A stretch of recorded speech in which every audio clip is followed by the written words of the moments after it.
Good afternoon. This is All India Radio. I am Nishit Kumar and with me is Anita Anand with the Midday News.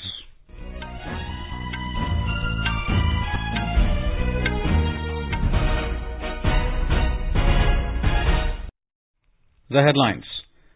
Prime Minister Narendra Modi chairs Union Cabinet meet, first physical meeting in over a year. More than 38 crore 76 lakh vaccine doses administered till now under the nationwide vaccination drive. National COVID recovery rate improves to 97.28%. Over 38,000 new COVID-19 cases reported in the last 24 hours. Uttarakhand government cancels Kanwad Yatra this year in view of COVID-19. SCO Council of Foreign Ministers meet in Tajikistan. External Affairs Minister Dr. S. Jaishankar is taking part in the meeting. Prime Minister Narendra Modi will visit Varanasi tomorrow to inaugurate and lay foundation stone of various development projects worth more than 1,500 crore rupees.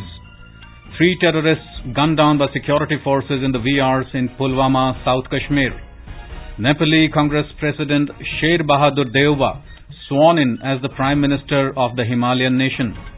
In women's cricket, India to take on England in the third and the final T20 match of the series at Chelmsford tonight.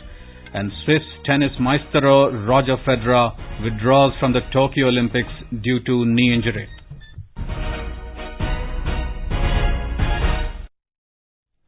As the nationwide free COVID-19 vaccination campaign at the government facilities for those above 18 years is going on, we advise our young listeners to get vaccinated and also to help others get vaccinated. We also advise our listeners not to lower their guard as COVID-19 remains a threat to our health. Please stay at home unless it is essential to go out and continue to follow these 3 simple steps. Wear a face mask. Maintain 2 gaz ki duri for social distancing and focus on hand and face hygiene. For any COVID-related information and guidance, contact national helpline numbers 011 2397 8046 and 1075. And now the news in detail. Prime Minister Narendra Modi today chaired a Union Cabinet meet, its first physical meeting in over a year. Our correspondent quoting sources reports the last Cabinet meeting held physically was in the first week of April last year when the coronavirus pandemic struck the country. The Union Cabinet had, however, been meeting regularly almost every week through video conferencing, even during the lockdown. Ahead of the monsoon session of Parliament, the government has convened an all-party meeting on Sunday. During the meeting, Centre will seek support of political parties to ensure smooth functioning of both the Houses of Parliament. The monsoon session will start on the 19th of this month and conclude on the 13th of August. The session will have 19 sittings of the Lok Sabha and the Rajya Sabha. More than 38 crore 76 lakh vaccine doses have been administered till now under the nationwide vaccination drive. The Union Health Ministry said over 37 lakh 14,000 vaccine doses were administered in the last 24 hours. The recovery rate in the country is now at 97.28%. In the last 24 hours, 41,000 people recovered from COVID-19. Till now, over 3 crore 1 lakh people have recovered from COVID-19 infection. India reported 38,792 new COVID-19 cases in the last 24 hours. In the last 24 hours, 624 deaths have been reported. With this, the death toll due to the pandemic has reached 4,11,408. ICMR said more than 43 crore 59 lakh samples have been tested for COVID-19 till now. Yesterday, more than 19 lakh 15,000 samples were tested. The central government has provided over 39 crore 59 lakh COVID vaccine doses to states and union territories so far. The Union Health and Family Welfare Ministry has said more than 1 crore 51 lakh unutilized COVID vaccine doses are still available with the states and union territories to be administered to the beneficiaries. Uttarakhand government has decided to cancel the Kanwad Yatra this year owing to the threat of COVID-19. The decision was taken after a high-level meeting between Chief Minister Pushkar Singh Dhami and top officials of the state government. After the meeting, Mr. Dhami said they do not want to turn Haridwar into a corona hotspot and put at risk people's lives. The Supreme Court today issued notice to the Uttar Pradesh government over its decision to allow the Kanwad Yatra from next week despite the threat of a spike in COVID-19 cases. The court, which took up the matter suo motu, said citizens were perplexed as the yatra is being permitted at a time when Prime Minister Narendra Modi and medical experts have warned against large gatherings and urged people to follow social distancing and other COVID protocols. The next hearing is set for Friday. The yatra was scrapped last year because of the pandemic and the lockdown. Nearly 2 crore 48 lakh COVID vaccine doses have been administered in West Bengal so far. According to sources in the health department, the state not only ensured zero wastage, but also administered more doses over the last 2 months. The state had been vaccinating around 3 lakh people daily, but due to scanty supply of vaccine doses, the figure has now come down to over 2 lakh. Meanwhile, 863 new COVID-19 cases have been recorded in the past 24 hours in the state. Recovery rate improved further to 97.88%. Karnataka Deputy Chief Minister Dr. C.N. Aswatha Narayana, who also heads the COVID task force, has said that 60 lakh persons in the eligible age group are vaccinated in the state every month. Speaking to media persons in Bengaluru today, he said the central government is sending 60 lakh doses of vaccine every month and vaccination will go up as the supply improves. More from our correspondent. Karnataka Health Department has been taking up vaccination of target groups in priority sector. The students, hotel employees, workers in unorganized sectors were vaccinated for a month. The vaccination is also being given to those considered high-risk groups like street side vendors and transport employees. In Bengaluru, 56% of eligible population is vaccinated till now. Dr. Ashwath Narayana has said that preventive measures are taken to cope up with the COVID third wave. Necessary infrastructure in the health sector is being augmented and manpower deployment done. Sudhindra, AIR News, Bengaluru. The Mumbai Civic Body has increased the days for vaccination from Monday to Saturday for students who are pursuing their education abroad, people who are working overseas and athletes who would be participating in the Tokyo Olympics. The inoculation would be done at the 7 dedicated COVID vaccination centers of the BMC. Earlier, the vaccination was done from Monday to Wednesday. We have a report from our Mumbai correspondent. This particular leeway will be valid till 31st of August 2021. As per the guidelines of the central government, accessibility with regards to taking vaccine shots is been brought in for those who are pursuing their education in foreign universities or individuals who are travelling abroad for their work and for the athletes who are participating in the forthcoming Tokyo Olympics. Individuals who have to travel abroad and have not completed 84 days after taking first dose of Covishield vaccine, then they can take the second dose after 28 days. Besides, the passport number would be mentioned on the Covishield certificate. Meanwhile, the BMC Commissioner Iqbal Singh Chahal has written to the Chief Secretary of Maharashtra, Sitaram Kunte, to exempt domestic passengers who are fully vaccinated from carrying the negative RT-PCR test report while arriving in Mumbai. Kunal Shinde, AIR News, Mumbai. Odisha has vaccinated over 1.34 crore beneficiaries against corona till date. It includes over 62 lakh people who are 45 years of age and above.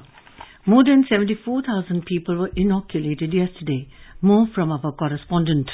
Amid partial lockdown, Odisha continues to witness a substantial decline in the overall rate of COVID-19 infection that has gone far down below 5%. The day-wise case discovery too has slipped further down below 2,000 in the last couple of days, bringing the active caseload of the state to less than 24,000. Meanwhile, the state government yesterday put a ban on Bol Bum Yatra across the state in the holy month of Shravana ahead, during which thousands of devotees called Gaudias patroled the roads and religious places in hopes that might turn out to be potential flashpoint of viral comeback. Girish Chandradas, AIR News, Bhubaneswar. The government has termed the media reports claiming higher fatality figures due to COVID-19 based on data from the National Health Mission's Health Management Information System, HMIS, as conjecturous. Union Health Ministry said that the reports compare data from the Civil Registration System and HMIS to draw erroneous inferences. It added that such reports are speculative and without any substantial basis. The ministry said attributing any death to COVID-19 without any basis, then based on empirical data, is fallacious, and such inferences are mere figments of imagination. It reiterated that the central government has been transparent in its approach to COVID data management and a robust system of recording all COVID-19 related deaths already exists. You are listening to the Midday News on All India Radio.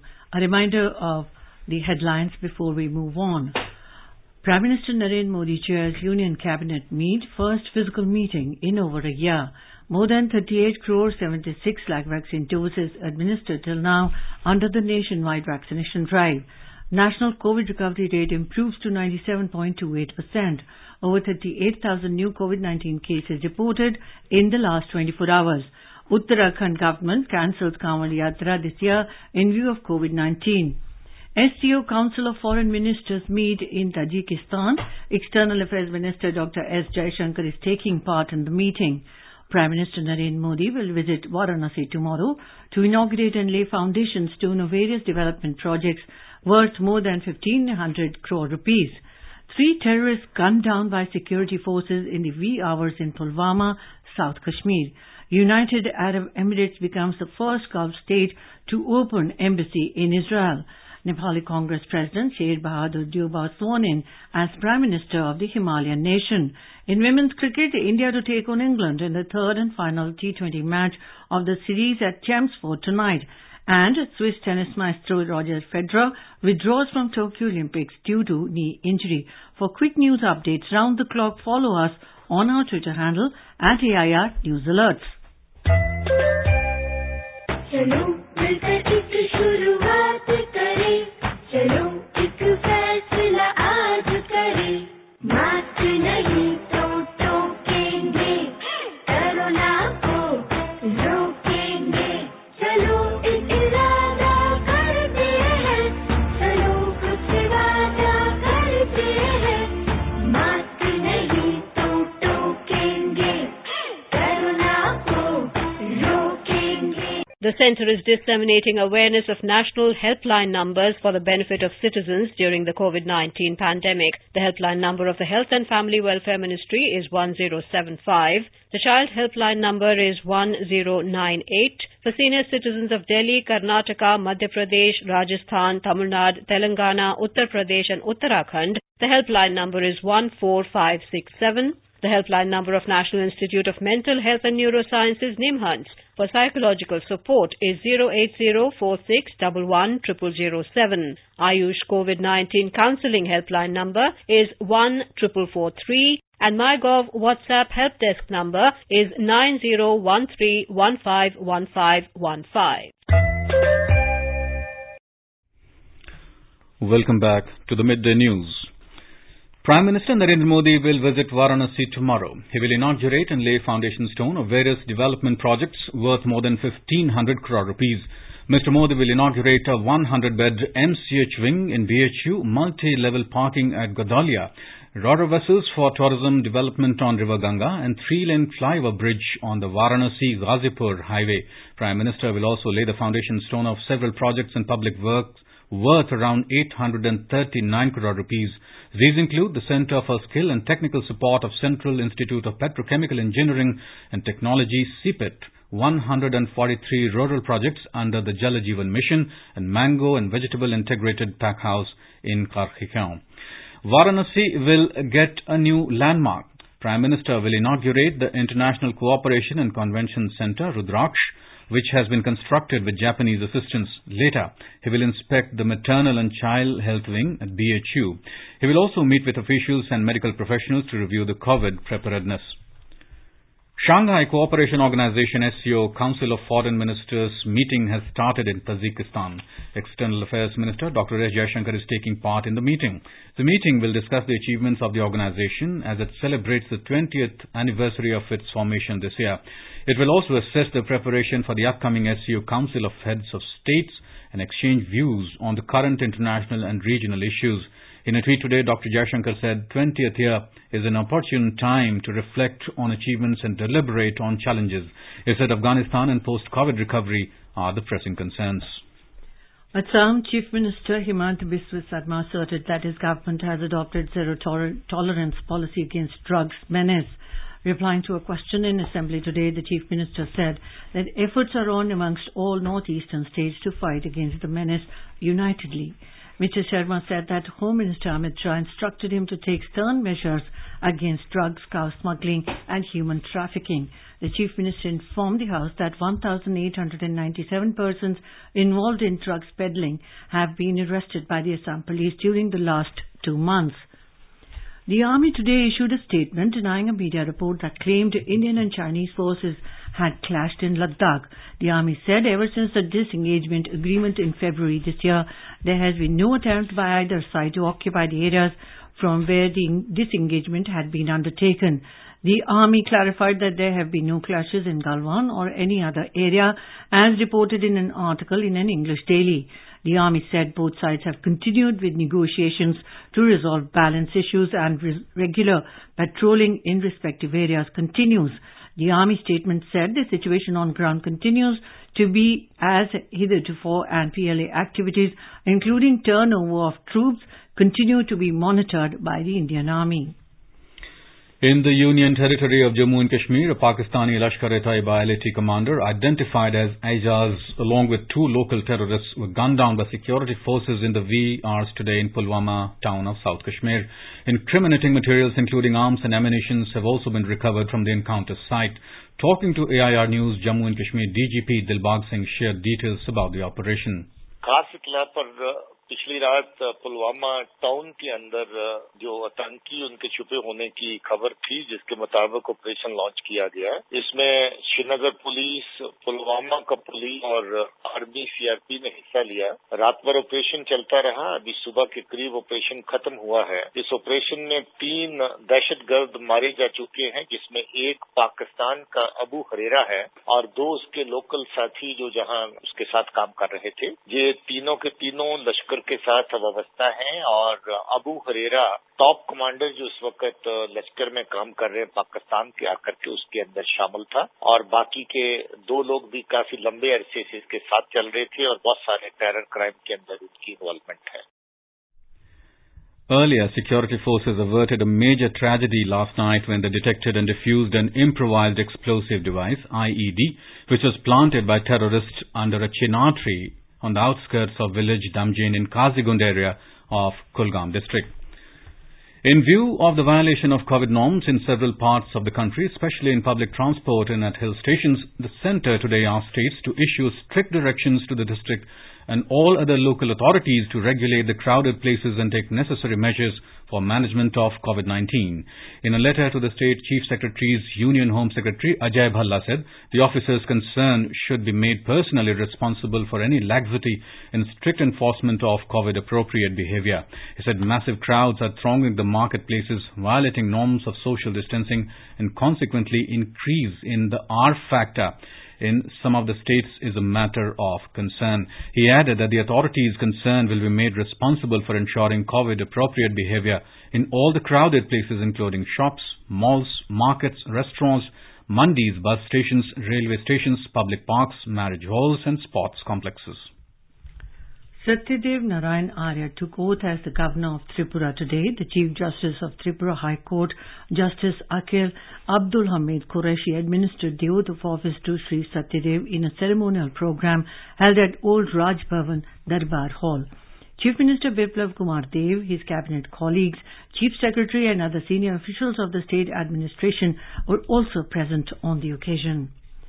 Nepali Congress President Sher Bahadur Deuba took oath as the Prime Minister of the Himalayan nation last evening. This comes a day after the country's Supreme Court reinstated the House of Representatives, dissolved by its predecessor KP Sharma Oli, and ordered the appointment of Deuba as the new Prime Minister. President Vidya Devi Bhandari administered the oath of office to Deuba at a ceremony held at her office last evening. The ceremony was delayed about 2 hours over the language and format of the appointment letter. President Vidya Devi had appointed the Nepali Congress President to position yesterday afternoon without mentioning clauses of the Constitution on the basis of which Mr. Deuba had been assigned to the post. The letter issued by the Office of President had stated that Deuba had been appointed as next Prime Minister following the order of the Supreme Court. Newly sworn-in Prime Minister Sher Bahadur Deuba has formed a 5-member cabinet. The United Arab Emirates has become the first Gulf state to open an embassy in Israel. UAE's envoy hailed the trade and investment opportunities that closer ties would bring at a flag-raising ceremony, which was also attended by Israel's president. The opening of the UAE embassy, which is situated in Tel Aviv Stock Exchange, followed the inauguration of Israel's embassy in the UAE last month. UAE Ambassador Mohammed Al Khaza said that since the normalization of ties, we have seen for the first time discussions on trade and investment opportunities. He added that major agreements across various fields, including economy, air travel, technology and culture, have been signed. Israeli President Isaac Herzog called the opening of the embassy an important milestone in our journey towards the future, peace, prosperity and security for the Middle East. Education Minister Dharmendra Pradhan has said that the National Eligibility Cum Entrance Test Undergraduate NEET UG Examination 2021 for admission to medical courses will be conducted in 13 languages for the first time, with new addition of Punjabi and Malayalam. The languages now being offered are Hindi, Punjabi, Assamese, Bengali, Odia, Gujarati, Marathi, Telugu, Malayalam, Kannada, Tamil, Urdu and English. In a tweet, Mr. Pradhan said it is in line with Prime Minister Narendra Modi's vision of promoting regional languages under the National Education Policy 2020. The minister said registrations for the NEET UG 2021 has started on ntneet.nic.in from 5 p.m. yesterday. He said for the first time in the history of NEET UG exam, and in order to facilitate the Indian student community in the Middle East, an examination center has been opened in Kuwait. This is All India Radio giving you the news.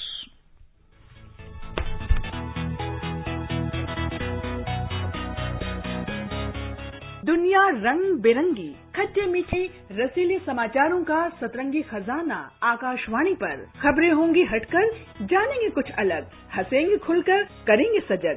सुनना न भूलें सोमवार और मंगलवार आज सवेरे तथा शनिवार और रविवार कार्यक्रम परिक्रमा में।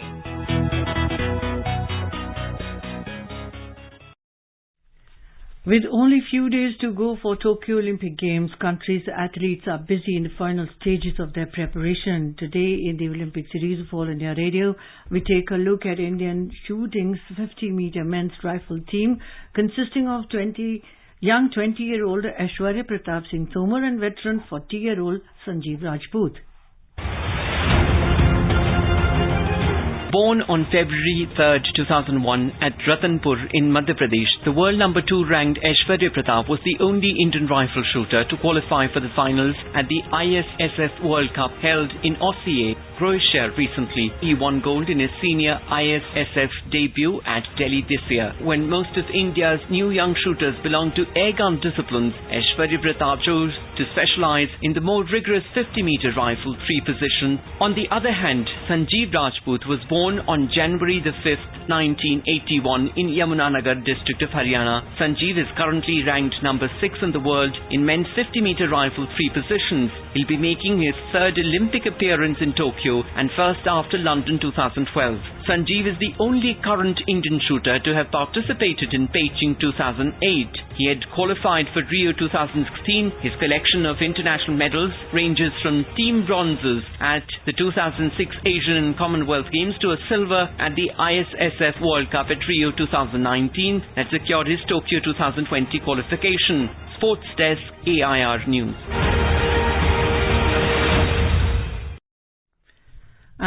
Anchor shooter Aishwarya Pratap Singh, who lives in Ratanpur, a small village in Khargon district of Madhya Pradesh, is ready to hit a perfect target in the Tokyo Olympics. His family members shared their reaction on his selection in Tokyo Olympics with All India Radio News. Shooter Aishwarya's mother Hema Tomar expressed hope that her son would bring a medal in the Olympics. उससे बहुत उम्मीदें हैं हमको, हम चाहते हैं कि Olympic में पदक लेके आए वो। Aishwarya's father Veer Bahadur Singh Tomar expressed hope that his son would bring laurels to the country in the Olympics. ईश्वर को लेके यही कहना चाहते हैं कि वो अच्छा खेले, अच्छा कामयाब हो और टोक्यो ओलंपिक में गोल्ड मेडल जीते और देश का नाम रोशन करे। Brother and coach Navdeep Rathore expressed his happiness over his brother Aishwarya's selection in the upcoming Tokyo Olympics. अभी पिछले 2-2.5 महीनों से वो लोग क्रोएशिया में ट्रेनिंग कर रहे हैं और बहुत रिगरस ट्रेनिंग चल रही है। अभी वर्ल्ड कप में भी टॉप 6 में आया था वो, तो उम्मीदें तो हैं sir. Along with the family members of Aishwarya, the people of the entire state are hopeful that Aishwarya will perform well in the Tokyo Olympics. Sayumta Banerjee, All India Radio News, Bhopal. Listeners from all across the country are participating in the Olympic quiz by AIR News. The correct answer to Monday's question has been sent by T.A. Ganesh from Bangalore in Karnataka. To participate in the Olympic quiz, tune into our program Sports Scan at 7:20 p.m. every day. In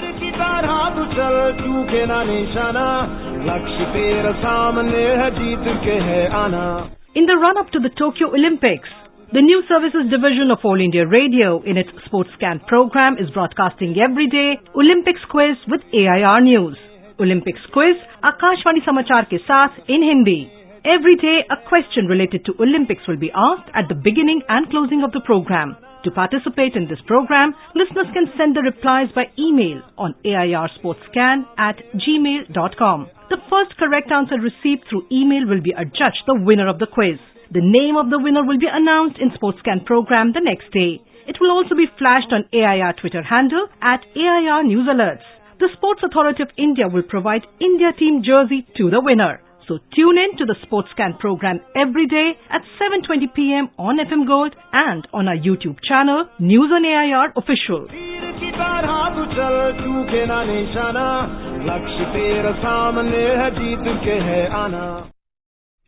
In women's cricket, India will take on England in the third and the final T20 match of the series at Chelmsford tonight. The three-match series is level 1-1. The hosts beat India in the rain-hit first T20 match by 18 runs through Duckworth-Lewis method. In the second T20 match, India beat hosts England by 8 runs, levelling the T20 series 1-1.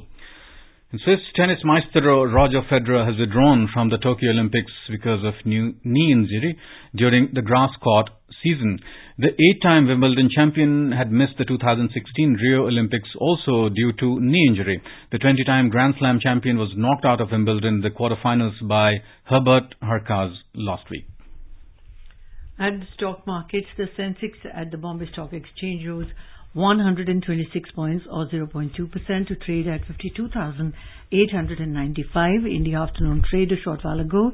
The Nifty at the National Stock Exchange added 42 points to 15,854 in the intraday trade.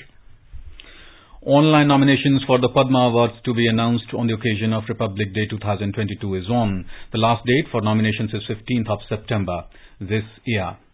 And now let us take a look at the weather forecast for today. The national capital Delhi is experiencing generally cloudy sky with moderate rain. It recorded 26 degrees Celsius as the minimum and the maximum was around 35 degrees. Mumbai is likely to have generally cloudy sky with heavy rain. The temperature will hover between 24 and 30 degrees Celsius. Chennai is expected to have generally cloudy sky with light rains. Temperature will vary between 26 and 35 degrees Celsius. Kolkata is likely to experience partly cloudy sky with possibility of moderate rain. The Metropolitan recorded the minimum temperature of 28 degrees Celsius and the maximum of around 34 degrees. Leh is expected to have generally cloudy sky with possibility of rain. Gilgit may have generally cloudy sky with possibility of rain. Temperature will hover between 20 and 31 degrees Celsius.